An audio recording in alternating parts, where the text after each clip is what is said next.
역경을 이내고 우뚝 선 우리 시대의 영웅 1편, 현재와 과거의 역경과 고통을 겪은 분들께 용기를 드리고자 합니다.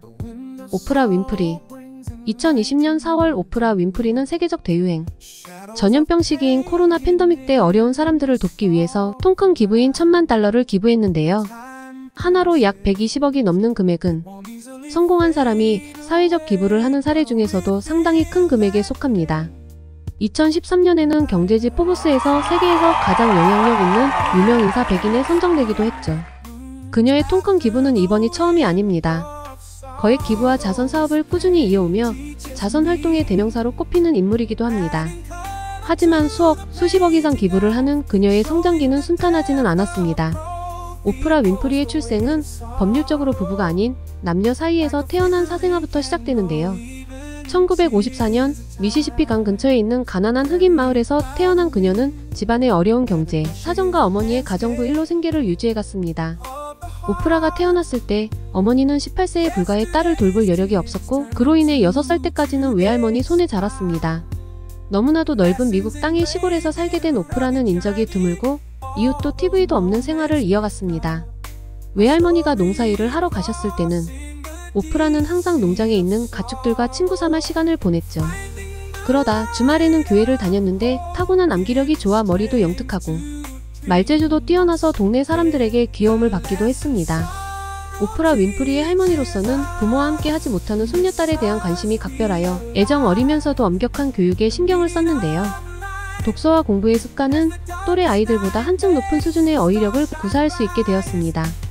그러다 오프라가 6살이 될 무렵 외할머니는 병으로 몸이 악화되어 이제는 어머니가 살고 있는 집으로 돌아오게 되었는데 어머니가 사회생활을 하던 1960년대 흑인 여성의 일자리는 가정을 잘 돌볼 수 있을 만큼 녹록하지 못했죠.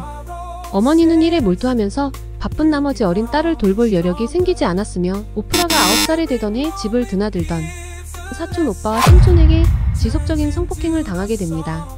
어린 소녀였던 그녀는 충격이 너무 심한 나머지 어머니에게 도움을 요청했지만 직접적인 표현을 꺼내지 못했는지 어머니는 그저 딸이 투덜거리기만 한다고 생각했었죠. 가까운 친척과 삼촌의 지속적인 학대는 그녀에게 트라우마를 심어주었지만 오프라는 현실에서 벗어나고자 부지런히 공부와 독서에 집중하여 14살 때 명문사립 학교에 입학하게 됩니다. 청소년기로 성장한 그녀는 자신의 학업 성취로 한층 인생이 펴질 것이라 기대를 했지만 문제는 입학한 명문사립학교에서 흑인은 그녀 혼자였다고 합니다. 또한 오프라가 거주하는 지역은 밀워키의 변두리 빈민가였는데 집과 학교의 거리가 멀어 버스를 3번 갈아타고 등교를 해야 했습니다.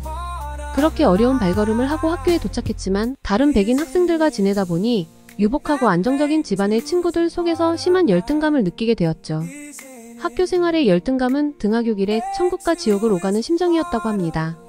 그렇다고 해서 집에 돌아오면 마음이 편한 것도 아닌 것이 여전히 사촌 오빠와 삼촌의 학대는 이어지고 있었고 심지어는 어머니의 새 남자친구도 오프라에게 성적 학대를 가하여 원치 않는 임신을 하게 되었죠. 10대 중반에 인생의 모든 좌절을 겪은 그녀는 이제는 사회 적응을 할 생각이 나지 않아 본격적인 반항아로 변하게 됩니다. 믿을 수 없는 어른들 속에서 그녀는 도저히 어떻게 살아가야 할지 막막했던 거죠.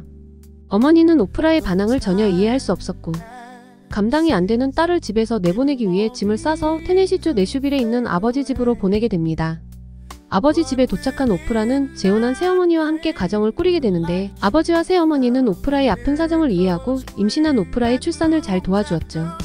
하지만 예정보다 일찍 나온 아기는 2주 만에 세상을 떠나게 되었고 이에 오프라는 살아갈 의욕을 완전히 잃게 됩니다. 그녀의 너무나도 힘든 어린 시절의 얘기는 마음을 아프게 하네요. 2편에 계속됩니다.